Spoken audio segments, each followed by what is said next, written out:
Hello అండి, బాగున్నారా? మేము చాలా బాగున్నామండి. ఏంటి చూపిస్తున్నాను అనుకుంటున్నారు? అవునండి, చింతకాయలు. ఈ చింతకాయలు అండి మా మామూలు చెట్టు అన్నమాట. రాలిపోతే తీసుకొచ్చాం గాలికి.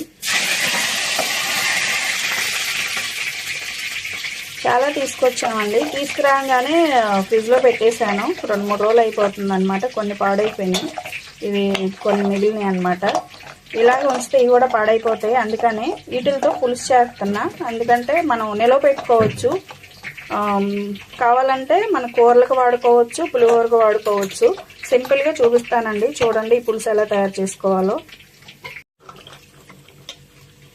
ఈ నీట్గా కడిగేసుకోవాలి. ఏమన్నా మట్టి ఇసుక ఏమన్నా ఉంటే కడిగేసుకోవాలి. ఇప్పుడు సీజన్ కదండి, ఇలా దొరుకుతాయి చింతకాయలు బాగా.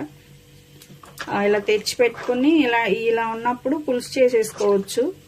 మనకి చేపల పులుసులకు కానీ, కోడిగుడ్డు పులుసుకు కానీ, పులిహోరకు కానీ చాలా బాగుంటుందండి. టేస్ట్ బాగుంటుంది.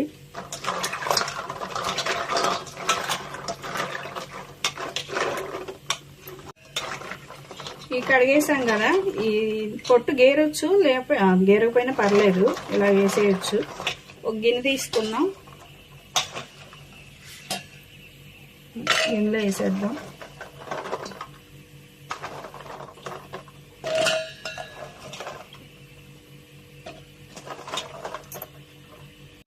నీట్గా కడిగేసాం కదా, ఒక గిన్నెలో తీసుకుందాం. కొన్ని నీళ్ళు పోద్దాం ఈ ఉడకటానికి. కొన్ని చాలు అంతే. ఒక గ్లాసు పోసాను. ఇప్పుడు ఉడకపెట్టుకుందాం. చింతకాయని స్టవ్ మీద పెట్టుకున్నానండి. ఉడికిద్దాం, బాగా ఉడకాలి.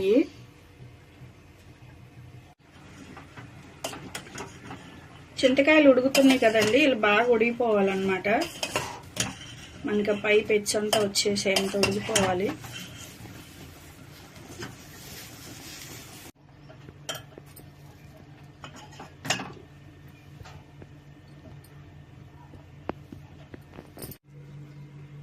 చింతకాయలు ఉడికిపోయినాయి కదండి, ఒక గిన్నెలో తీసుకున్నా. చల్లారిపోయినాయి. చల్లారిపోయిన తర్వాత ఇలా పెక్కు వచ్చేసిద్ది అనమాట. దీనిపైది ఇలా ఒలిచేసుకోవడమే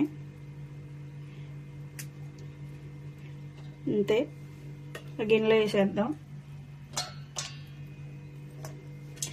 ఇలా ఇవి ఉన్నప్పుడు కూడా మనం పులుసు తీసుకోవచ్చు, కానీ ఇలా ఒలిచినా కూడా వచ్చేసిద్ది కాబట్టి తీసేస్తున్నా నేను.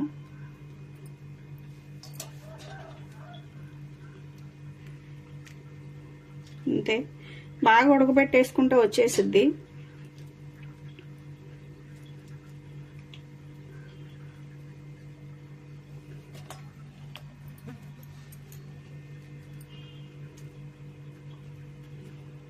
మొత్తం ఒలిసిన తర్వాత చూద్దాం. చింతకాయలు ఒలుసుకున్నాం అండి, చూసారు కదా ఎంత. మనం పొట్టు అంతా తీసేసాము. పొట్టు చూసారా ఎంత వచ్చిందో. వేస్ట్ అనమాట, ఇదంతా వేస్ట్ పొట్టు. ఇది తీసేసి పారేసుకోవడమే. ఇప్పుడు పులుసు చూపిస్తా. మనం ఒలిసి పెట్టుకున్న చింతకాయల్లో నీళ్ళు పోసి పులుసు తీసుకుందాం. కొంచెం నీళ్ళు పోసి మనం చింతపండుని ఎలా కలుపుతామో ఇంకంతే.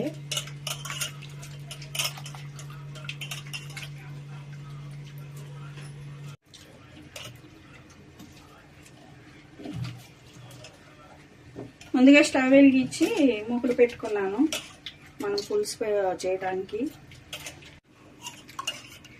చూసారు కదండి, మనం పులుసు అంతా ఇలా తీసాము.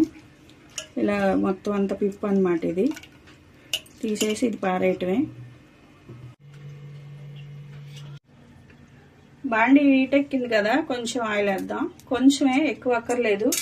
మళ్ళీ మనం కూరలకైతే కూరలు వేస్తాం, పులిహోరకైతే మళ్ళీ వేరే తాలింపు చేసుకుంటాం కాబట్టి ఈ పులుసు నిలవటం కోసమే కొంచెం ఆయిల్ వేసాను.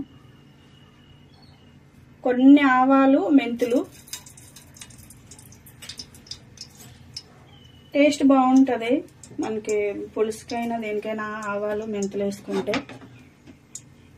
అవి ఆగాలి. ఆవాలు మెంతులు వేగిపోయినాయి కదా, మనం తీసి పెట్టుకున్న పులుసు వేసేద్దాం.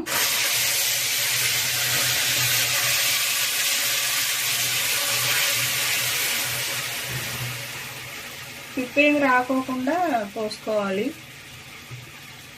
నీట్గా తీసి పెట్టుకున్నాం కదా. పులుసులో కొంచెం కొత్తిమీర, కరివేపాకు, కొంచెం పసుపు,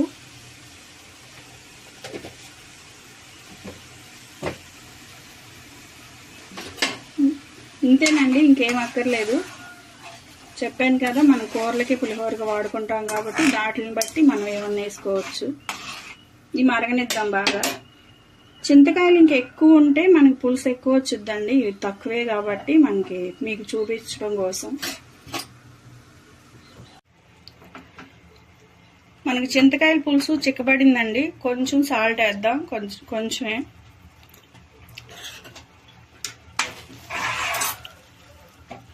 రెడీ అయిపోయింది, చూసారు కదా. చిక్కగా ఉంటే చాలు, మనకు చల్లారాక ఇంకా కొంచెం చిక్కబడిద్ది. స్టవ్ ఆపేసేద్దాం. ఇప్పుడు దీన్ని ఒక గిన్నెలోకి తీసేసుకుందాం.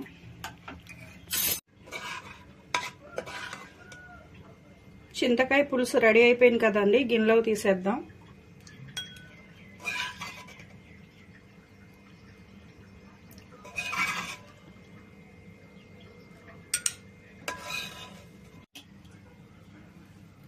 చింతకాయలతో చేసిన చింతపండు పులుసు రెడీ అయిపోయిందండి. ఇప్పుడు ఇది మనం కూరలకి వాడచ్చు, పులిహోరకి వాడచ్చు, చేపల పులుసుకి కానీ ఏ పులుసులకైనా, కోడిగుడ్డు అలాంటి వాటికి, పులిహోరకి అయితే ఇంకా చాలా బాగుంటుంది. ట్రై చేయండి. ఈ సీజన్లో మనకి పచ్చి చింతకాయలు దొరికితే ఖచ్చితంగా ఇలా చేయండి. ఏ సీజన్లో మనం ఆ ఫ్రూట్ తినాలి, పండైనా సరే ఇలా చింతకాయలైనా సరే ట్రై చేయండి. మా వీడియో కానీ నచ్చినట్లయితే లైక్ చేయండి.